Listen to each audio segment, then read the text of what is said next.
शास्त्रों के अनुसार तुलसी की पत्तियों को कुछ खास दिनों में नहीं तोड़ना चाहिए। एकादशी, रविवार, सूर्य ग्रहण और चंद्र ग्रहण के वक्त तुलसी की पत्तियों को नहीं तोड़ना चाहिए।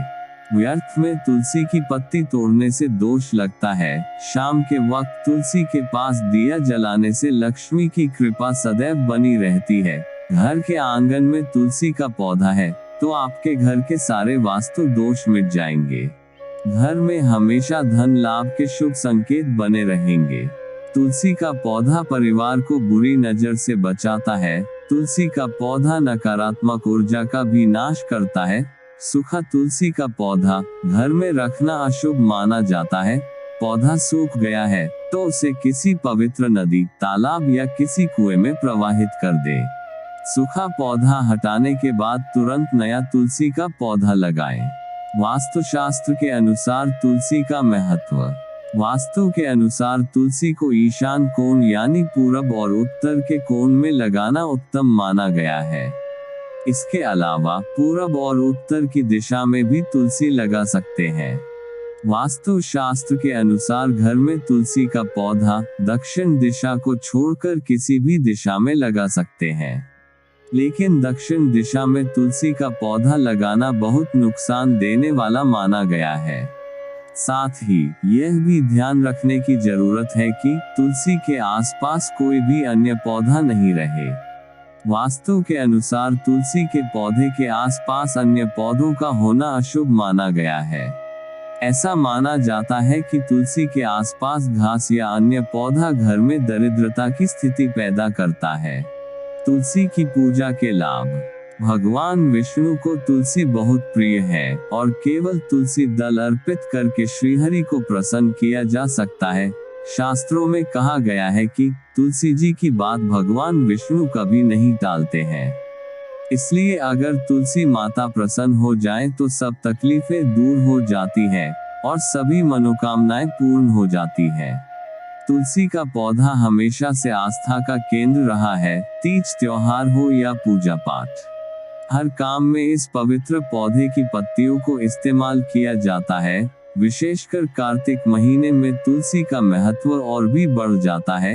एक साल में 15 पूर्णिमाएं आती है। अधिक मास या मल मास में ये संख्या 16 हो जाती है, लेकिन इन सभी में कार्तिक की पूर्णिमा सबसे उत्तम संयोग लेकर आती है। कार्तिक माह में भगवान श्रीहरि की पूजा में तुलसी चढ़ाने का फल 10,000 गोदान के बराबर माना गया है। तुलसी नामाष्टक का पाठ करने और सुनने से लाभ दोगुना हो जाता है। जिन दंपतियों को संतान का सुख ना मिला हो, उन्हें भी तुलसी की पूजा करनी चाहिए। वैसे तो पूरे कार्तिक महीने में ही तुलसी के सामने दीपक जलाना चाहिए, लेकिन अगर आपने किसी कारणवश दीपक नहीं जलाया है तो कार्तिक पूर्णिमा के दिन पूरे 31 दीपक जलाकर अपने घर और गृहस्थी के लिए सौभाग्य की कामना अवश्य करें। तुलसी के बारे में पौराणिक कथा। तुलसी का इतिहास पौराणिक कथाओं से जुड़ा है। पौराणिक काल में एक लड़की थी जिसका नाम वृंदा था। उसका जन्म राक्षस कुल में हुआ था। वृंदा बचपन से ही भगवान विष्णु जी की परम भक्त थी। बड़े ही प्रेम से भगवान की पूजा किया करती थी। जब वह बड़ी हुई तो उनका विवाह राक्षस कुल में दानव राज जलंधर से हो गया। जलंधर समुद्र से उत्पन्न हुआ था। वृंदा बड़ी ही पतिव्रता स्त्री थी, सदा अपने पति की सेवा किया करती थी। एक बार देवताओं और दानवों में युद्ध हुआ। जब जलंधर युद्ध पर जाने लगे तो वृंदा ने कहा, स्वामी आप युद्ध पर जा रहे हैं, आप जब तक युद्ध में रहेंगे मैं पूजा में बैठकर आपकी जीत के लिए अनुष्ठान करूंगी, और जब तक आप वापस नहीं आ जाते मैं अपना संकल्प नहीं छोड़ूंगी। जलंधर तो युद्ध में चले गए और वृंदा व्रत का संकल्प लेकर पूजा में बैठ गई। उसकी इस सच्ची निष्ठा वाले पूजा अनुष्ठान और संकल्प की वजह से जलंधर इतना ताकतवर हो गया था, या फिर ऐसा कह लो कि वृंदा की पूजा जलंधर की रक्षा कवच बनकर रक्षा कर रही थी, जिस वजह से देवता उससे जीत नहीं पा रहे थे। सारे देवता जब हारने लगे तो सब देवता भगवान विष्णु जी के पास गए। सबने भगवान से प्रार्थना की तो भगवान कहने लगे कि वृंदा मेरी परम भक्त है, मैं उसके साथ छल नहीं कर सकता। देवता बोले, भगवान दूसरा कोई उपाय भी तो नहीं है, अब आप ही हमारी मदद कर सकते हैं। भगवान ने जलंधर का ही रूप रखा और वृंदा के महल में पहुंच गए। जैसे ही वृंदा ने अपने पति को देखा, वे तुरंत पूजा में से उठ गई और उनके चरण छू लिए।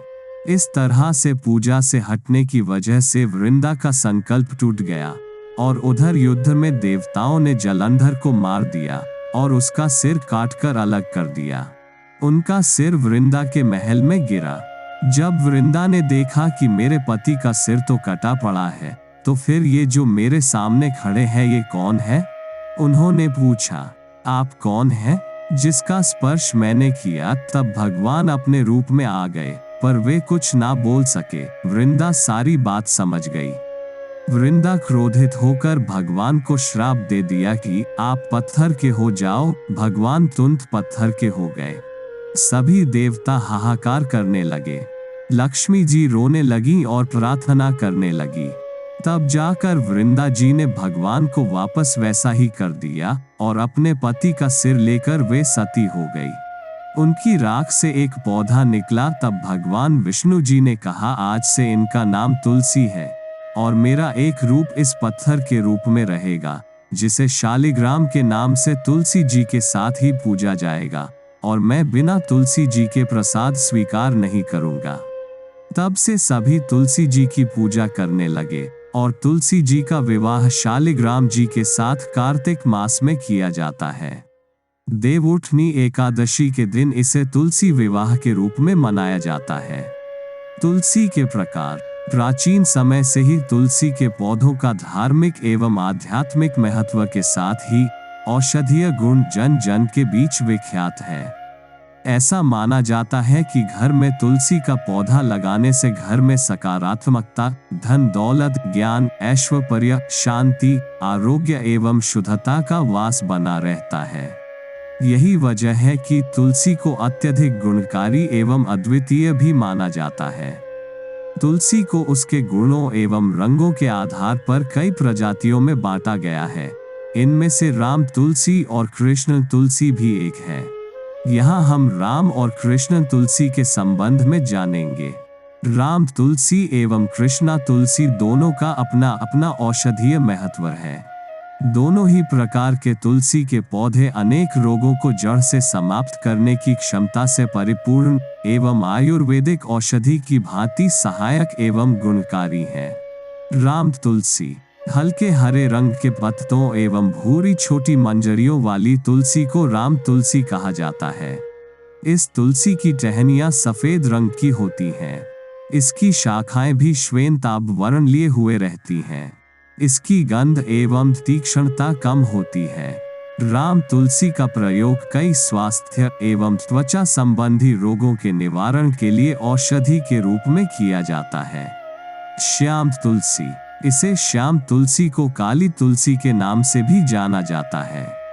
हल्के जामुनी या काले रंग की छोटी पत्तियों एवं मंजरियों का यह पौधा जामुनी रंग का होता है। श्याम तुलसी की शाखाएं लगभग 1 से 3 फुट ऊंची एवं बैंगनी आभा वाली होती हैं। इसके पत्ते 1 से 2 इंच लंबे एवं अंडाकार या आयताकार आकृति के होते हैं। कृष्ण तुलसी का प्रयोग विभिन्न तरह के रोगों एवं कफ की समस्या के निवारण के लिए किया जाता है। आशा करता हूं कि आपको हमारी यह वीडियो पसंद आई होगी। ऐसी ही धार्मिक वीडियो के लिए हमारी चैनल को सब्सक्राइब अवश्य करें।